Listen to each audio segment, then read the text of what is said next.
Here's my 10 best life decisions I made in college. What's up, I'm Zach, and just like Plankton from SpongeBob, I went to college. I'm 28 years old now, so I graduated about 7 years ago. I didn't go to the best school that I possibly could have gone to, despite my parents, teachers, and counselors pushing me to go to Stanford or UCLA or Berkeley or whatever other school I couldn't afford. Instead, I went to San Diego State University. It's just a public university, 4 years, get your degree, get out. I graduated without any debt. Look, I'm not dumb. I understand how money works. I understand how compound interest and debt works. So I went to a school that I could actually afford. My parents, I was lucky enough that they actually saved about $30,000 for me to go to school, and that was enough money. The book that I read that convinced me not to go to the best school that I could get into to have a shiny degree to hang on the wall that nobody cares about is called Debt Free You by Zach Bissonette. One of the best things about going to school was having access to a library with pretty much any book that I wanted to read. It's nuts. I was reading maybe 1 to 2 nonfiction books a week, and it helped me figure out what I really want in life and not to give into the societal pressure of just getting your degree, getting a good job, getting a wife, and starting a family and a house. I'm a full-time YouTuber now. I have 2 channels. I don't make a ton of money. I'm not afraid to share how much money I make. It's about $35,000 a year. Peanuts compared to a job that I could have gotten with a degree. But the fact that I can be my own boss, do something that I really love, making videos, that I can live anywhere in the world and have control over my own time, which is the most valuable resource that we have in life. Because think about it, you can always make more money, but you can never make more time.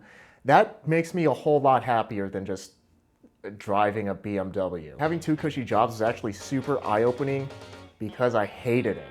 I hated that I could just sit down for 4 to 8 hours a day, just watch YouTube videos and collect a paycheck while accomplishing pretty much no work. One cushy job I had was a web designer-ish for the engineering department at San Diego State. And the interview process for that looked like, so do you like computers? Yes, I love computers.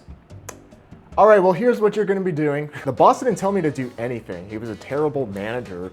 All I had to do was sit there and he was cool with it. I was just basically being a leech off of the university system, and it made me feel dirty. And through that job, I learned that I need to work for my money and actually do something that's worthwhile for my money. Otherwise, I hate myself. If you're liking this video so far, be sure to hit the subscribe button because according to my YouTube stats, about 70% of you watching this video right now are not subscribed to the channel. So if you like it, give it a thumbs up, hit the subscribe button to watch more videos just like this one. At the end of my freshman year in college, I started my bike YouTube channel, which is currently my main job. I read a book called The Personal MBA. I wrote a business plan for my YouTube channel and I figured out, hey, this is something that could actually work and potentially become a job in the future, a job that I actually like. So I gave up every single Saturday that I was in college, spent about like 4 to 12 hours every Saturday just sitting down and making YouTube videos. I had to say no to a lot of things, and I had to treat my YouTube channel as a job because I wanted it to be my job. And that was one of the best decisions I ever made in life because, hello. But college is also synonymous with partying and binge drinking and waking up hungover and forgetting that you had a midterm. But I did none of that. I was actually a pretty healthy, maybe a little bit of a square college kid, but I was never really interested in drinking and partying, mostly because I was depressed, but also because I had this huge goal of making my YouTube channel be my job become a reality. And I figured that if I'm partying and binge drinking all the time, that I would never have the time or energy required to make this YouTube channel happen. I also biked a lot in college. Biking allowed me to spend a lot of my free time in a way that was actually good for me. Because again, I had depression at the time. I was actually like diagnosed with depression, and it was a way for me to just turn off my brain and not think about anything. And it was an escape for me. On top of that, biking was giving me the expertise that I needed to fuel my YouTube channel that I was desperately trying to make work. I cleaned up and I was a good roommate. And now that I'm 28 and have an apartment with my wife, being a clean roommate when I was a college student has made living together with the most important person in my life go a lot more smoothly. A lot of conflicts happen just because of living situations.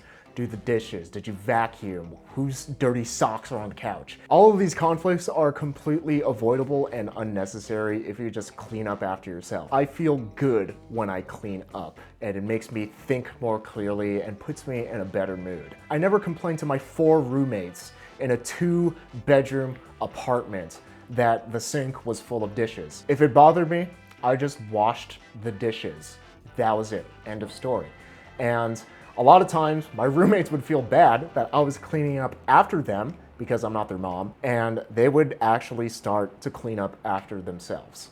It's a beautiful thing when you just choose to help people out. I was single throughout the entirety of my college career, and that was a great life decision because looking back, I really wasn't ready to be in a relationship. Mostly because of my depression, also because I didn't really know what I wanted out of life. And committing to a serious relationship would probably have put me down a very different path in life where I don't think I would be as happy as I am today. I didn't really date around in college because, again, I was too depressed and I felt like I should take care of myself before I involved somebody else in my life. And it turned out that was a pretty wise decision. Being single gave me the space that I needed to think about who I am and what I want my life to look like so that I don't go chasing someone else's dream, which would be like my partner's. And now that I'm married, and I'm 100% sure that it was the right decision, like, of course, being single in college was invaluable. Speaking of meeting my wife, studying abroad was by far the best experience that I had in college. Everything else that I did in college was kind of skippable, or I could have done it outside of college, but not studying abroad. I studied abroad in Taiwan, and I chose Taiwan because I wanted to go to Hong Kong, but Hong Kong was too stupid expensive, and Taiwan was like, close enough. Also, Taiwan is the bike manufacturing capital of the world, and I wanted to see if I could meet some cool people in the bike industry, which I did. So I studied at National Taiwan University. I lived across the hallway from 2 of my now lifelong friends that I'm still in contact with today. And I also met another lifelong friend who is the owner of a bike shop in Taiwan. And when I first went to his bike shop and we were talking, it turned out that he recognized me and actually watched some of my videos, which is just insane. He was the photographer for my wedding. But I ended up loving Taiwan so much that 2 years after I studied abroad, at that point in 2019, I was doing YouTube full time and I was able to live wherever I want. I made a new friend who eventually introduced me to my now wife. I also volunteered at an orphanage in Mexico. So San Diego is just right across the border from Mexico. And I was part of a church that would go down there to an orphanage and just hang out and play with the kids. We would take the 4-hour drive through the desert down to Mexicali, Mexico, and just crossing the border from the US into Mexico is like stepping into a different world. The roads are so battered that it looks like a bomb went off in the entire city. They don't have clean drinking water, and people are way poorer there than even the poorest people just across the highway in South Sac. Hanging out at the orphanage there, the kids didn't really seem to care. They just were like happy that people were visiting them and coming to play with them. And while I don't like kids, and I don't want to have kids, I have to say it's a really humbling experience that these kids were so immensely happy just to see us. Despite having way less options and way less material things than I have back in the US. Playing with those kids down in Mexico taught me